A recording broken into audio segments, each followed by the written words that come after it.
하나오션은 지난 8월 23일 이사회에서 약 2조 원 규모의 유상증자를 결의하고 2040년까지 매출 30조 원, 영업이익 5조 원을 달성해 미래해양 산업의 패러다임을 주도하는 글로벌 오션 솔루션 프로바이더로서 도약하겠다는 전략을 밝혔습니다. 하나오션은 이번에 확보한 자금으로 해양 방산의 해외 진출을 위한 거점을 확보하고 친환경 연료 기반의 추진 체계와 친환경 운반선, 자율주행 선박 기술까지 확보하기 위한 대규모 투자에 나섭니다. 이번 유상증자는 주주 배정 후 실권주 일반 공모 방식으로 진행됩니다. 신주 배정일은 9월 25일, 구주주 청약은 11월 8일부터 이틀간 진행할 예정입니다. 한국해양산업총연합회와 부산항발전협의회는 지난 8월 23일 HMM의 해외 매각을 반대하는 성명서를 발표하고 국가경제와 안보 차원에서 국내 최대 해운선사의 해외 매각은 반드시 저지돼야 한다고 촉구했습니다.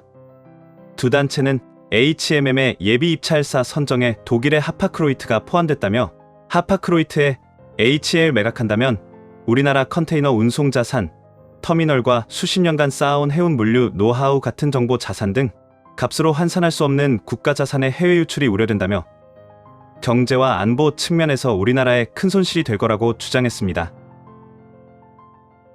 미국의 항만물 동량이 둔화될 거란 관측이 나왔습니다. 한국항만협회는 인플레이션 위험과 긴축 통화 정책으로 인해 전반적인 항만 활동까지 두진할 것이라고 분석했습니다.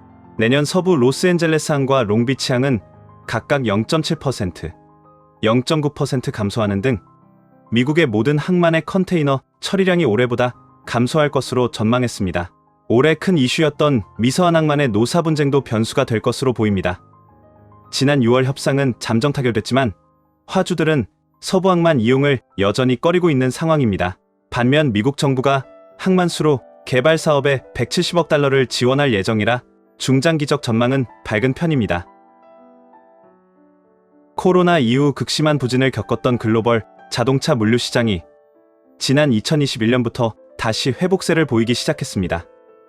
해양수산계발원에 따르면 2020년 4.7% 후퇴했지만 2021년, 2022년 연평균 4.6% 성장했습니다. 지난해 글로벌 자동차 물류 시장 규모는 762억 유로, 한화로 약 111조 규모였습니다. 올해는 3.1%의 성장률이 예상돼 지난 2년 동안의 평균 성장률에는 못 미칠 것으로 관측됐습니다. 지역별로는 아시아 태평양 지역의 시장 규모가 가장 컸으며 북미와 유럽이 뒤를 이었습니다. 한편 글로벌 완성차 수출 물량의 증가로 자동차 운반선 시장도 되살아나고 있다는 분석도 나왔습니다.